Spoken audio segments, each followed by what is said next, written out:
조직신학 개론 1을 수강하시는 학생 여러분, 참으로 반갑습니다.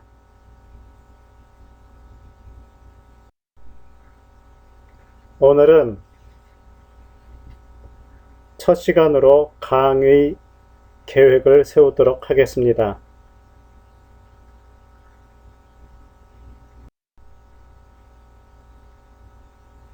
(2021년도) 봄학기에 저와 여러분이 함께 할 과목은 조직신학 개론 1입니다. 영어로는 Systematic Theology First가 되겠죠. 1. 조금 이따가 더 말씀을 드리겠지만은 조직신학 개론 1이라고 하는 것은 조직신학 개론 2가 있다는 것을 전제로 하는 것입니다. 원래 커리큘럼에는 조직신학 개론 1 이외에 그 다음에 조직신학 2를 계획을 했었습니다. 그런데 아직까지 개설된 적이 없습니다. 조직신학 2 부분은 여러분 스스로 공부를 해 보아야 합니다. 자, 조직신학 개론 1을 강의하는 저를 소개하도록 하겠습니다. 저의 학력을 말씀드리자면 Bachelor of Art in Theology, 약자로 THB라고 보통 말하죠. BTH라고도 말하기도 하고요. 이 BTHB를 Southwest Baptist University에서 취득을 했습니다. 이 Southwest Baptist University는 미국의 미주리주의 발리바라고 하는 조그마한 타운이 있는데요. 그 타운에 자리 잡고 있는 미국 남부 침례교회, 남침례교회라고 하죠. 남침례교회에 속한 대학교입니다. 이 남침례교는 미국에서 제일 큰 교단이죠. 그리고 이 교단에서 텍사스주의 Southern Baptist Theological Seminary라고 세계에서 가장 큰 신학교가 있는 그런 남부 남침례 교회에 속한 대표적인 대학교입니다. 여기에서 신학 학사를 취득을 했습니다. 그리고 한국에서 Master of Divinity, MDB라고 약자를 칭하죠.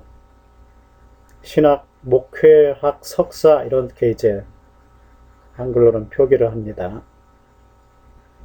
이 목회학 석사를 한세대학교 영산신학대학원에서 취득을 했습니다. 그 다음에 Master of Theology, 약자로 THM이라고 하죠. 이 Master of Theology를 아시아 연합신학대학교 일반대학원에서 취득을 했습니다. 그 후에 Doctor of Philosophy, 약자로는 PhD라고 하죠. 이 Doctor of Philosophy를 건신대학원 대학교에서 취득을 했습니다.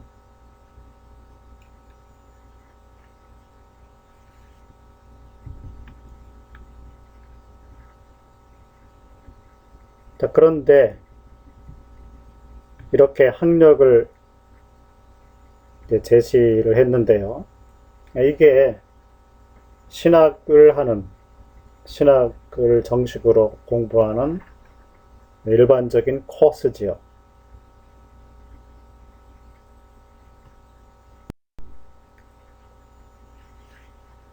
자, 신학을 공부하기 위해서 우리가 어떤 코스를 밟을 수 있는지 개략적으로 살펴보도록 하겠습니다. 자, 이 대학 교육 시스템은 우리나라의 신학 교육의 시스템은 미국식과 유럽식이 혼합된 형태입니다. 자, 제일 먼저 이 학문의 과정, 학문의 학위 과정은 크게 두 개로 나눌 수 있습니다. 학부와 원부지요. 학부와 원부, 학부는 학사학위를 주고요. 원부는 석사학위나 박사학위를 주지요. 자, 대학부, 학부에서 대부분 BA를 취득을 합니다. 이 Bachelor of Art라고 하죠.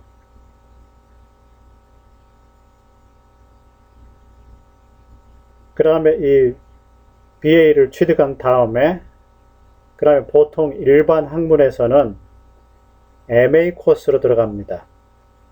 원부로 진학을 해서 석사 과정을 받게 되죠. 이 MA는 Master of Art라고 합니다.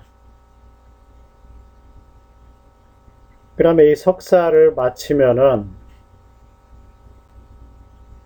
대학 수준에서 강의를 할 수 있는 그러한 자격이 주어지죠.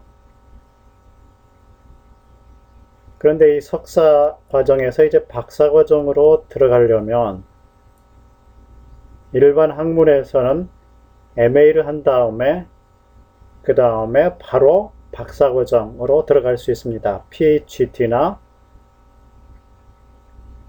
이 PhD는 Doctor of Philosophy죠.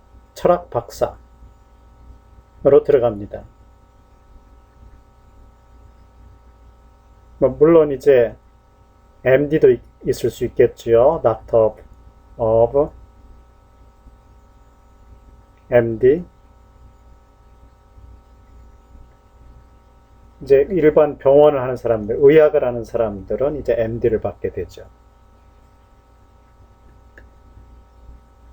그런데 신학의 경우에는 조금 다릅니다. 학부에서 BA를 한 다음에 원부 석사 과정에서 MA를 하게 되면 PhD로 바로 진학을 할 수가 없습니다.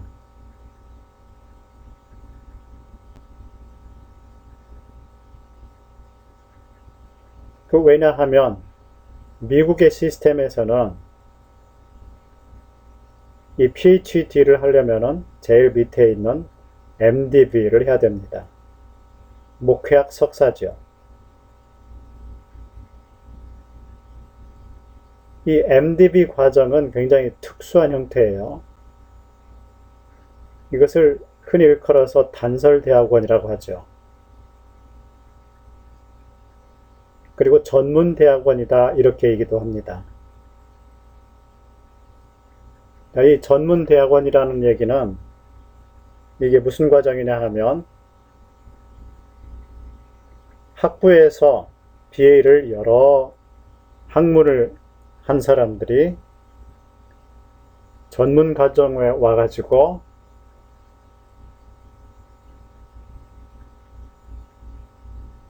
전문적인 교육을 받게 합니다. 근데 전문 교육 과정을 개설하고 있는 그런 분야가 세 가지지요. 하나는 법학, 하나는 의학, 하나는 신학이죠. 의사가 되고 싶은 사람, 법조인이 되고 싶은 사람, 그리고 신학자나 목회자가 되고 싶은 사람은 풍부한 교양을 가지고 있고 또 자기 전문 분야를 풍부하게 가지고 단단하게 가지고 있어야 된다고 그렇게 생각을 했기 때문에 이 의학, 신학, 법학 이 과정을 공부하는 사람들은 학부에서 생물학을 전공하거나 또는 사회학을 전공하거나 역사학을 전공하거나 철학을 전공한 사람들이 의사나 목사나 판사가 되기 위해서 또는 변호사가 되기 위해서는 학부가 아니라 대학원 과정에서 전문적으로 다시 전공을 바꾸어서 공부하게 하는 거죠.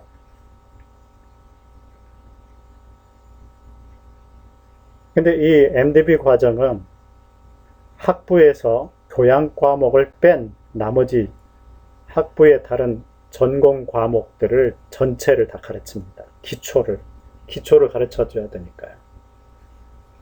그래서 이 MDB 과정은 전문대학원 과정은 교양을 뺀 학부의 전공 과목들을 다 가르칩니다. 그래서 이 학부 학사 과정에 있는 전공 전체 과정이 다 MDB 과정이나 전문대학원 과정으로 들어오는 거죠. 그래서 학점을 많이 취득을 해야 됩니다. 예를 들자면 학부에서 졸업 학점이 140학점이다. 그러면 교양 빼면은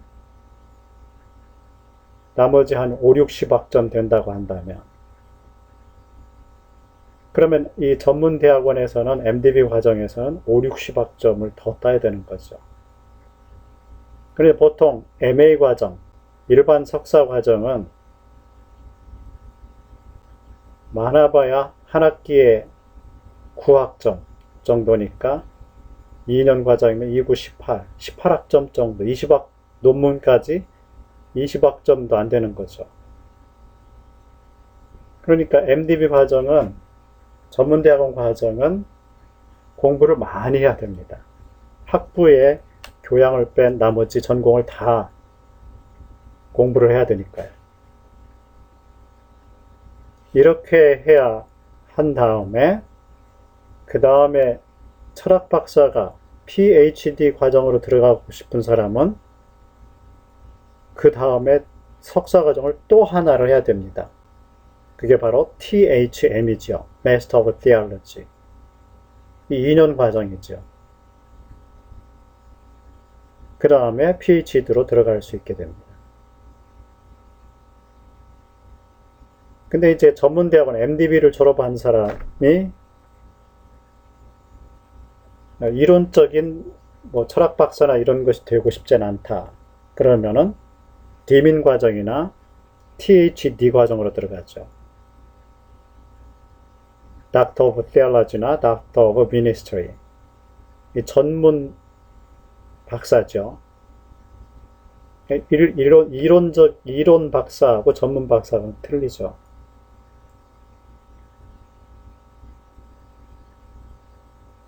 자, 그런데 유럽에서는 학부 BA를 한 다음에 MA를 한 다음에 PhD로 바로 들어가죠. BA 4년, MA 2년, PhD 한 3년. 그러면 4년, 6년, 한 9년 정도면은 학부부터 박사까지 다 취득을 할 수 있죠. 그런데 미국에서는 BA 다음에 PhD로 바로 들어가지 못하게 하죠.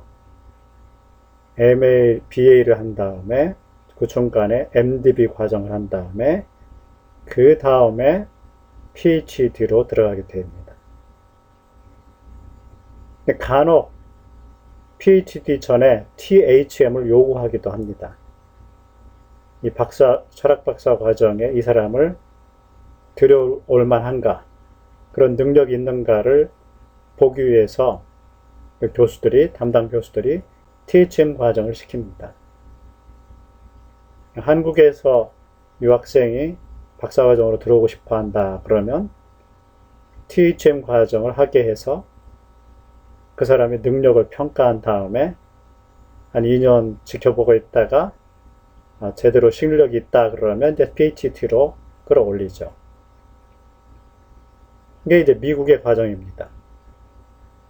그래서 미국식 신학 학위 과정을 거치게 되면 BA를 한 다음에 4년이죠.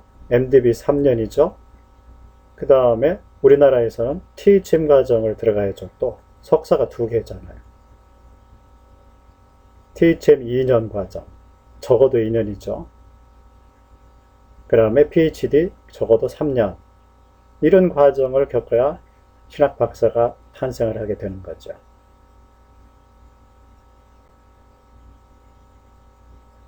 유럽에서는, 특히 이제 영국에서는 BA를 한 다음에 MA가 아닌 MPhil로 받아들일 수가 있습니다.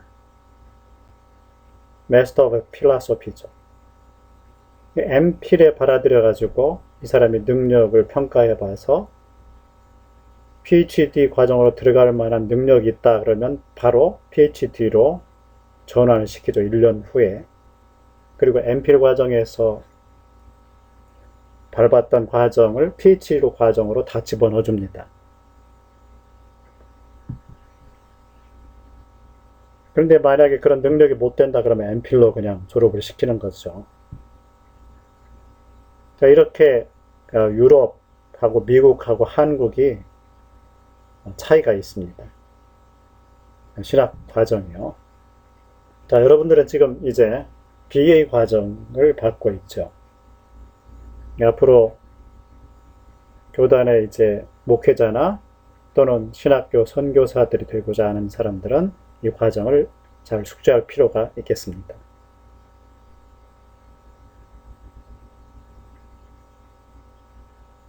자, 그런데 이제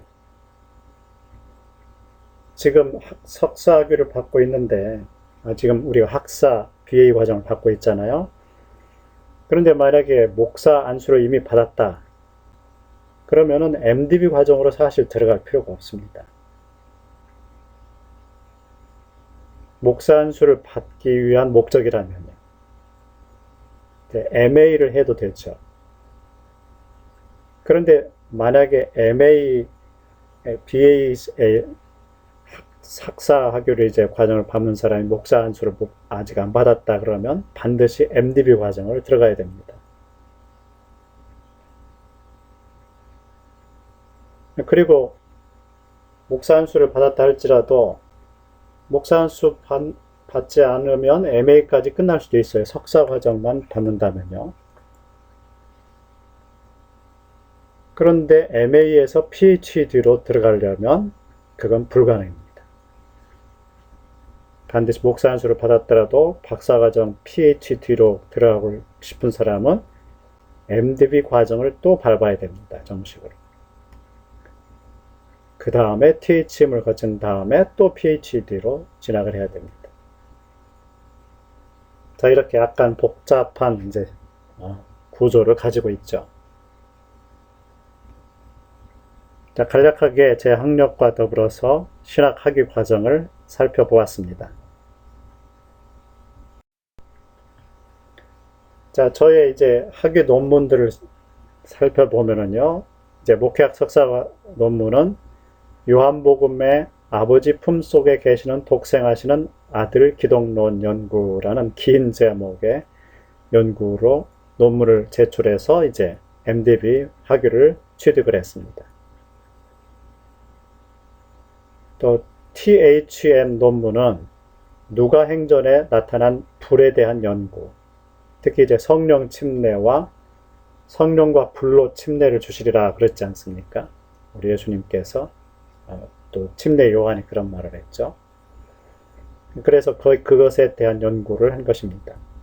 박사학위 논문의 제목은 오순절주의자들의 방언 연구, 조직신학의 주요 쟁점을 중심으로 라는 논문으로 박사학위를 PhD를 취득을 한 것입니다.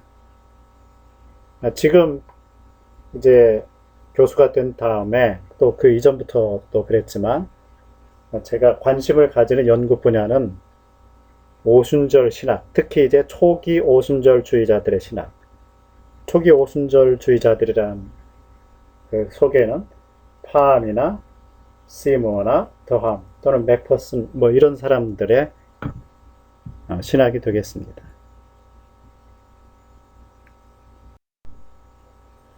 자, 이제 본격적으로 조직신학 개론 1의 과목 설명을 드리도록 하겠습니다.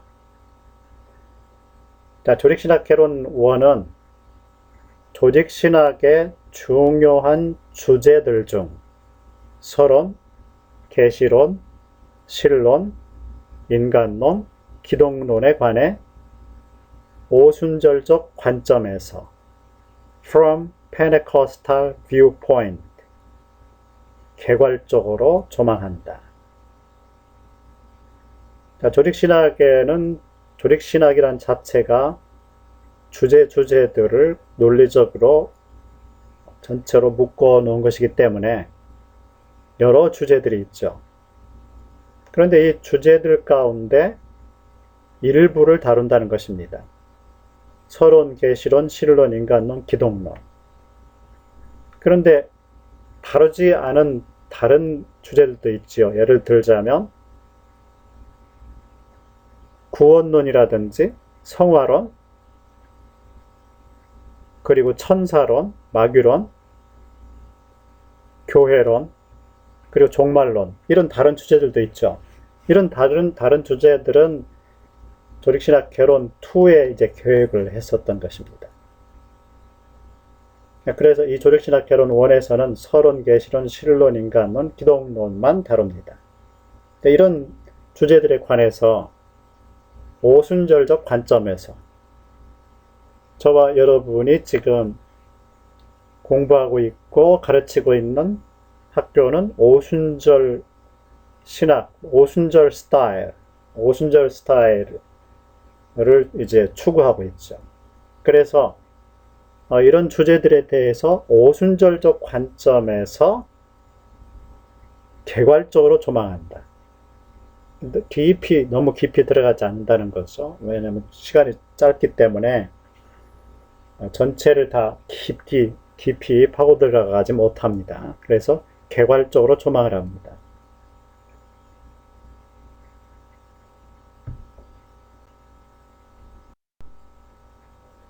강의 목적은 뭐냐 하면 기독교 신학의 맥락 안에서 오순절 신학의 좌표를 설정하고 본격적인 오순절 신학을 탐구하고 현장에 적용하는 데 도움이 될 기초를 마련해 준다. 기독교 신학, 오순절 신학보다 더 큰 어떤 바운더리죠. 더 큰 테두리. 기독교 신학의 맥락 안에서 기독교 신학이라는 말은 theology라는 말은 Muslim theology도 있을 수 있겠죠. 회교도 신학,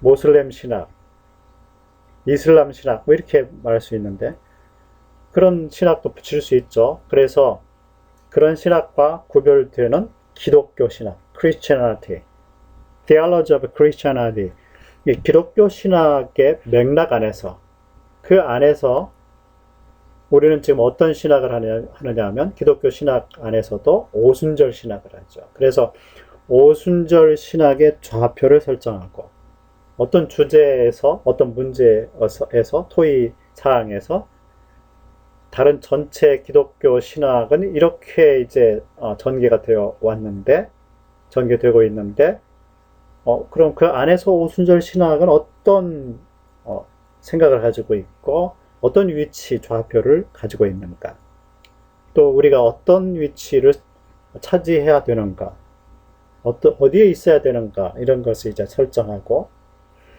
앞으로 본격적인 오순절 신학을 탐구하고 그리고 그러한 탐구를 현장에 적용하는데 도움이 될 기초를 마련해 준다. 기초적인 작업을 파운데이션, 이 베이스를 놓는 거죠. 기초를 마련해 준다. 근데 이제 오순절적인 그런 맥락, 어떤 좌표, 이런 것들을 본격적으로 이렇게 전체를 다 하지는 못했죠. 엄청나게 큰 프로젝트, 큰 기획이기 때문에 하루아침에 할 수 없는 일이죠. 또 혼자 할 수 없는 일이고요. 저 혼자 할 수 없는 일이고 많은 사람들이 몇 세대에 걸쳐서 해야 될 일입니다.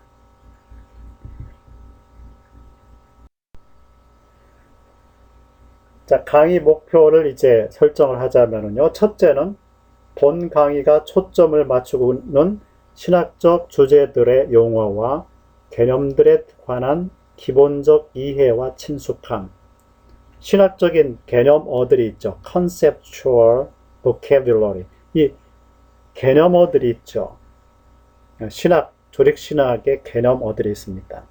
이 개념어들은 말은 동일한데 다른 곳에서 사용했을 경우에는 다른 의미를 가지는, 다른 규정을 가지는 것이 있는데 신학, 특히 이제 조직신학 안에서는 어떤, 또는 오순절 신학 안에서 어떤 의미를 가지는가, 그런 것들을 이해시키고 친숙하게 한다. 그래서 이제 다른 책들을 신학 책들을 보았을 때, 또는 이제 강의를 들었을 때, 또는 이야기를 할 때, 그런 기본적 이해가 있어야, 또는 공통적인 어떤 의미를, 컨센서스, 그런 것을 가지고 있어야 대화가 될 수 있으니까요. 그런 이 기본적인 이해와 친숙함. 두 번째는 신학의 논의와 발전의 보다 큰 맥락 안에서 그런 신학적 주제들에 대한 기독교적 이해. 역사를 이제 쭉 가지고 있잖아요. 우리 기독교의 2000년 역사를 가지고 있죠. 그런 안에서 어떻게 이제 그런 주제들이 변천해 왔는가, 뭐 이런 것들을 이렇게 살펴볼 수 있는 거죠. 그 다음에 세 번째는 그런 신학적 주제들에 대한 오순절적 전통의 독특한 공헌과 도전, 그런 것들을 이해할 수 있게 한다. 그런 신학적인 주제들에 대해서 오순절주의자들이 어떤 관점을 가지고 있었고 어떻게 생각했는가, 어떻게 도전하고 어떤 공헌을 했는가를 살펴보는 것을 목표로 삼겠습니다.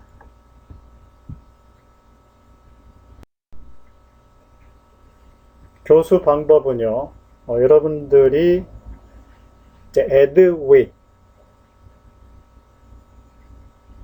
저와 여러분이 이제 에드윗이라고 하는 플랫폼을 사용하게 되죠. 그래서 이 에드윗에 첫째는 온라인 동영상을 올리면 그 온라인 동영상을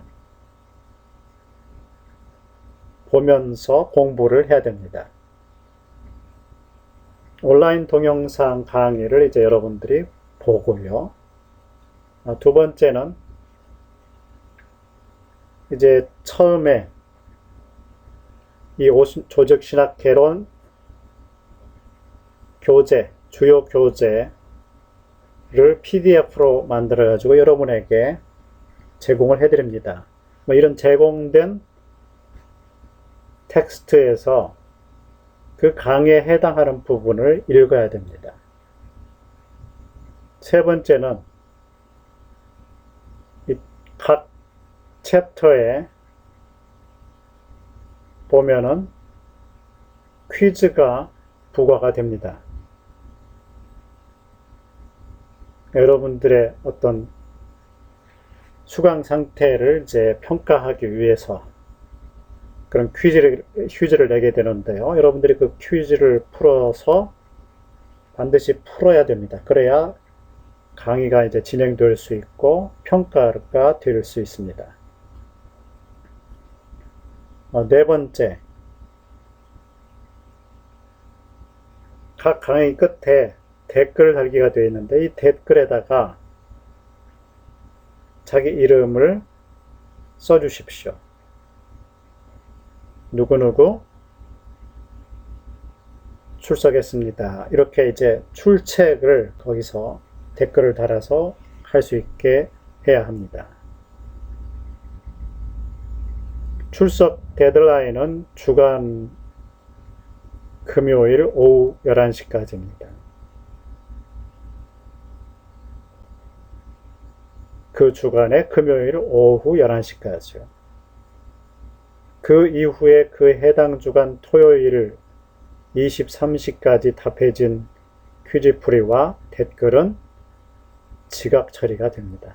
그래서 감점 1점이 되겠습니다. 그리고 그 시간까지 또 만약에 댓글이 달리지 않으면 결석 처리를 하게 됩니다. 이 점을 유념해 주시기 바랍니다.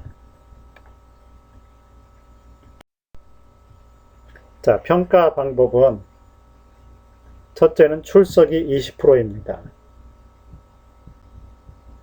1회 결석하면 2점 감점을 하겠습니다. 그리고 1회 지각하면 1점을 감점하겠습니다.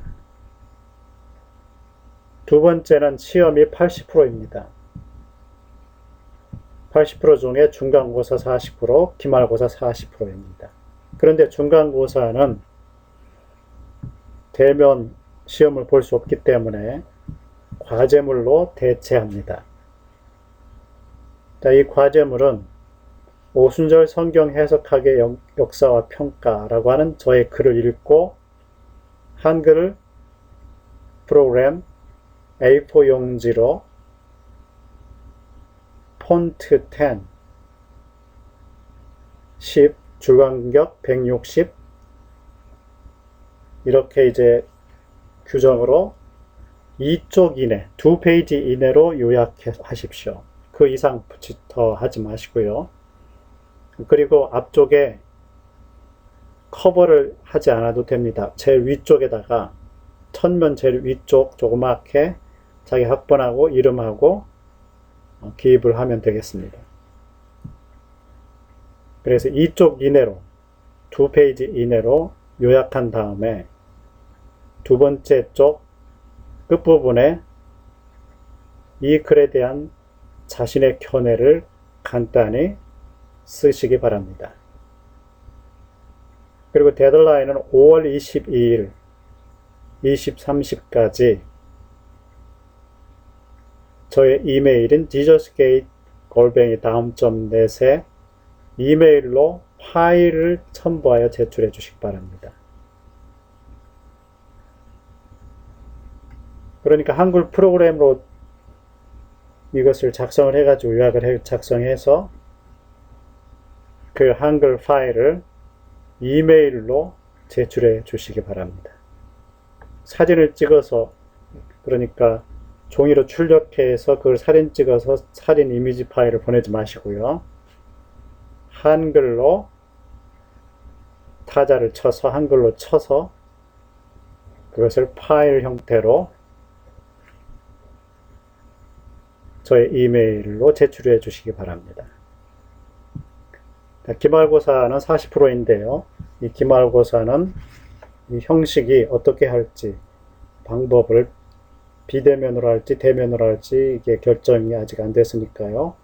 차후에 공지하도록 하겠습니다. 자, 그럼 주요 교재를 소개해 드리겠습니다. 주요 교재는 이제 제가 편저한 조직신학 개론 1 오순절적 관점에서 라고 하는 책이고요. 한국 오순절 신학 연구소라고 제가 이제 설립한 연구소가 있는데요. 이제 거기서 그 이름으로 펴냈습니다. 펴낸 연도는 이제 2013년입니다. 자, 이것은 여러분에게 PDF 파일로 제공해 드리도록 하겠습니다.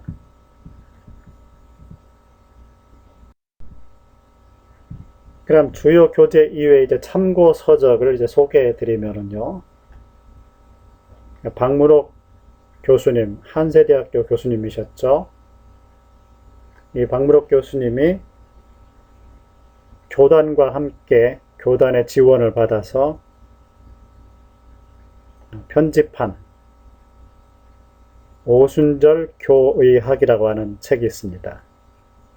기독교 대한 하나님의 성의 총회가 이제 이름으로 이제 발행을 했고요. 2003년에 발행을 한 것입니다. 자, 이 서적도 이제 참고를 해 주시고요.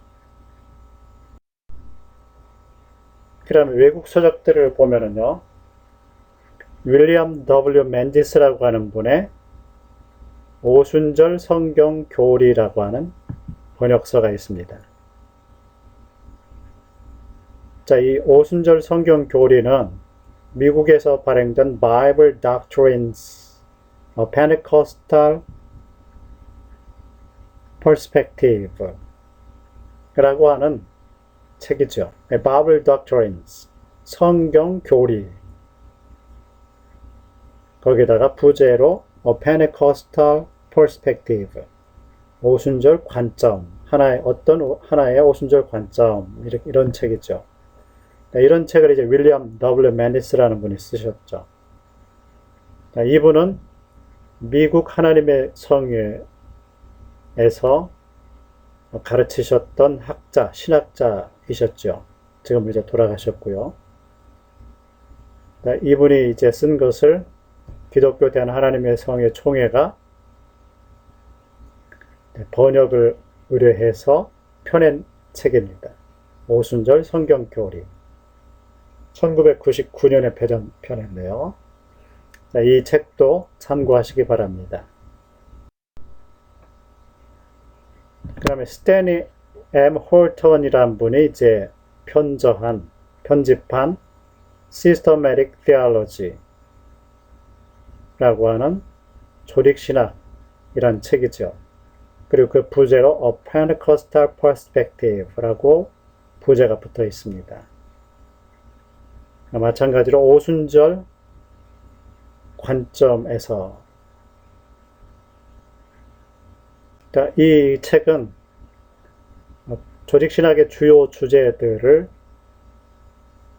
오순절 신학자들이 그 한 주제를 맡아서 집필을 한 다음에 모아서 책으로 만든 그러한 조직신학 책입니다. 많은 오순절 신학자들이 각각 자기에게 주어진 주제들에 대해서 글을 써서 그걸 모은 거죠. 이렇게 해서 조직신학 책을 만든 것입니다. 여기 또 이제 참고를 하시기 바랍니다. 또 다른 책은 이제 케이트 와링턴이라는 분이 이제 쓴 책인데요. Pentecostal Theology, 오순절 신학이라는 책이죠. 그리고 부제가 A Theology of Encounter,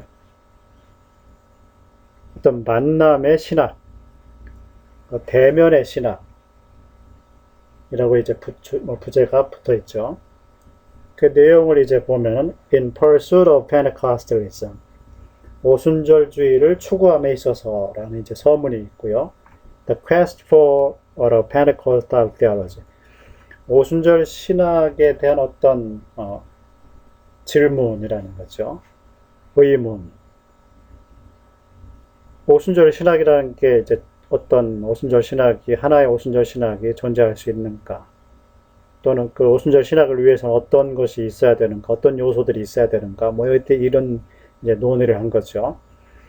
그 다음에 이제 본격적으로 God, 하나님에 대해서, The Church, 교회에 대해서, The Bible, 성경에 대해서, Spirituality and Ethics. 자, 그 5번까지, 3번에서 5번까지는 이제 조직신학의 그 주제들인데, 그 가운데 신론, 교회론, 성경론, 이 세 가지를 다뤘죠. 그 다음에 6, 7, 8은 Spirituality and Ethics, 그러니까 영성과 윤리, 이런 이제 도덕적인 문제. 이제 영성을 추구하는 성령 운동한다는 사람들이 성령을 추구하면서 이제 윤리 문제하고 잘 안 맞을 경우가 있는데 그것을 어떻게 일치시킬 수 있는가 하는 이제 논의가 되겠습니다.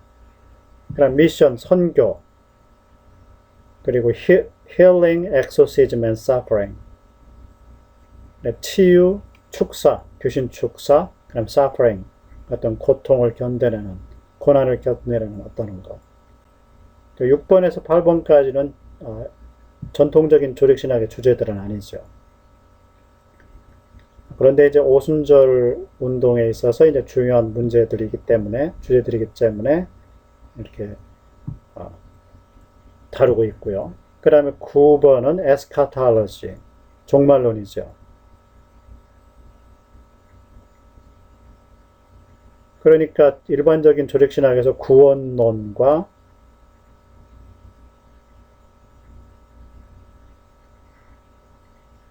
그 다음에 그리고 기록론, 그리고 인간론, 뭐 이런 부분들은 없죠. 아무튼 이런 이제 이런 조직신학 주제들을 하고 오순절의 이제 중요한 주제들을 이제 모아서 글을 쓴 것입니다.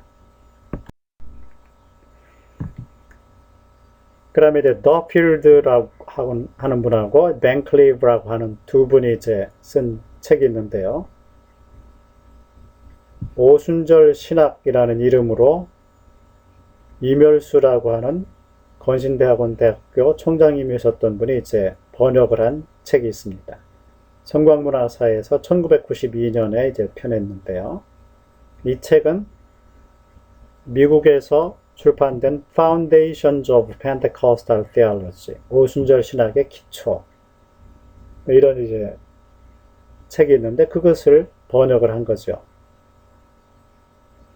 자, 이 책은 사중복음교회, Foursquare Gospel Church라고 하는 이제 그러한 교단이 미국에 있는데요.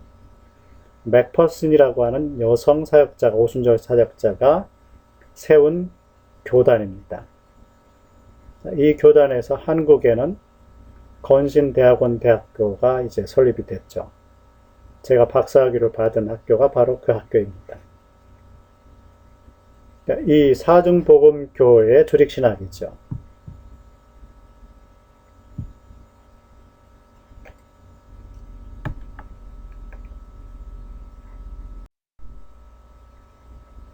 그 다음에 이제 로드만 윌리엄스가 저술한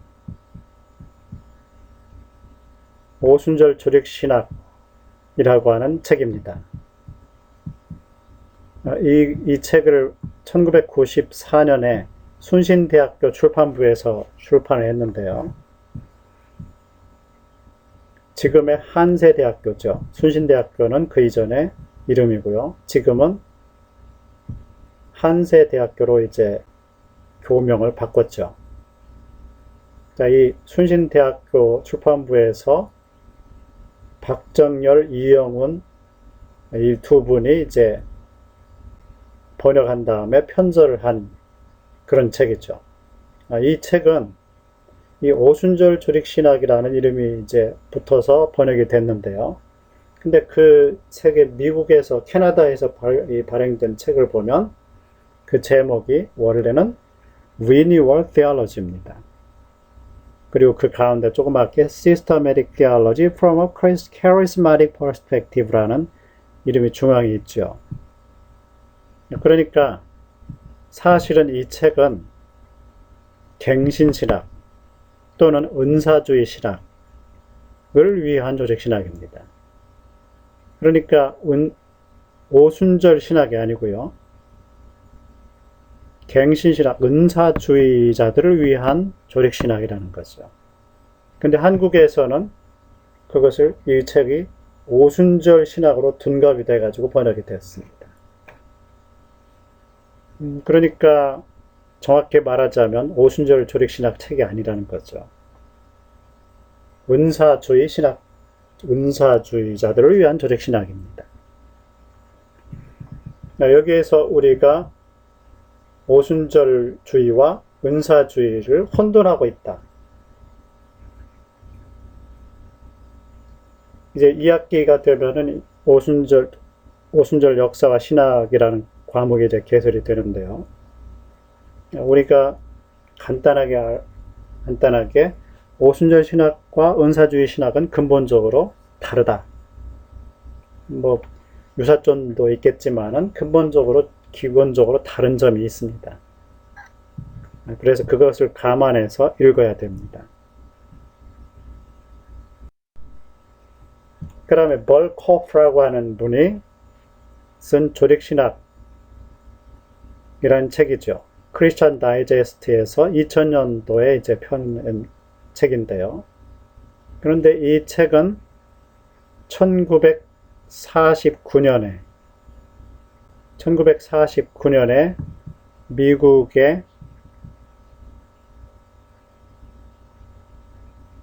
미국에서 펴낸 책이죠. 이 Systematic Theology라고 이렇게 이름이 붙어 있죠. 벌코프. 이 벌코프는 프린스턴 신학교의 교수님이셨죠. 조직신학 교수님. 이 프린스턴 신학교의 교수님이셨던 벌코프가 쓴 Systematic Theology를 번역한 책입니다. 프린스턴 대학교는 원래 칼빈주의 입장에서 가르쳤던 학교죠. 지금이야 많이 변질됐지만은요. 그래서 칼빈주의의 조직신학을 보고자 하면은 이 벌코프의 책을 참고하면 되겠습니다. 그 다음에 밀라드 J. 에릭슨이라는 분이 쓴 복음주의 조직신학이라는 책인데요. 이 책은 2003년에 크리스찬 다이제스트에서 펴낸 책입니다. 번역해서 낸 책이죠. 이 책의 원래 이름은 Christian Theology라고 되어 있죠. 밀라드 J. 에릭슨은 복음주의자죠. 침례교에 속한 복음주의자, 신복음주의자죠. 이 신복음주의가 무엇인가는 여러분들이 앞으로 신학을 더 해가면서 공부를 해보시기 바랍니다. 간단하게 말하자면 구복음주의와 신복음주의는, 구복음주의는 성경에 대한 고등비평을 받아들이지 않고 신복음주의는 성경에 대한 고등비평을 받아들입니다. 큰 차이가 있죠.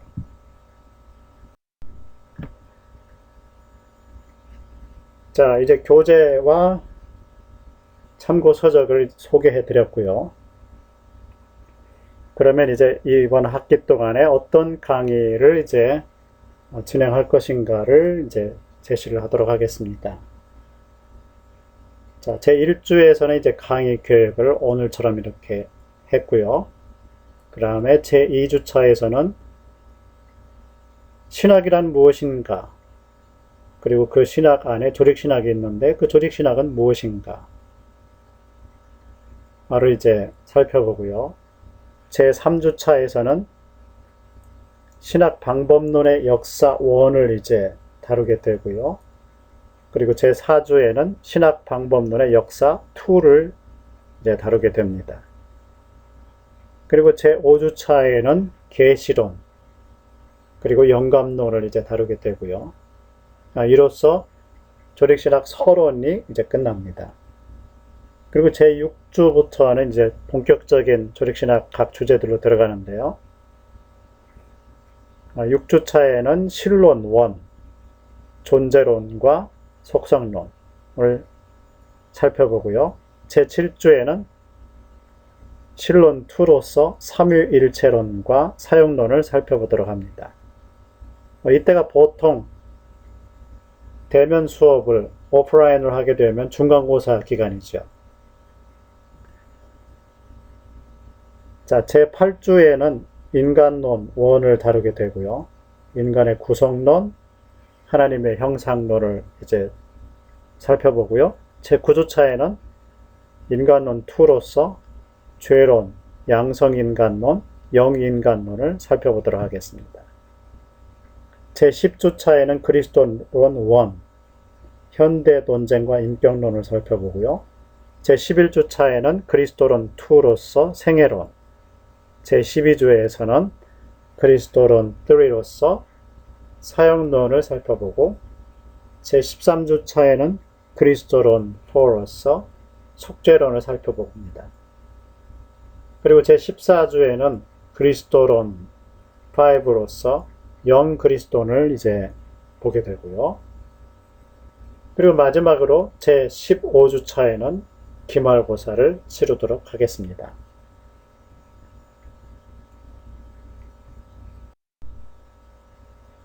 자, 이렇게 오늘은 조직신학 개론 1의 강의 계획을 세워 보았습니다. 수고하셨습니다.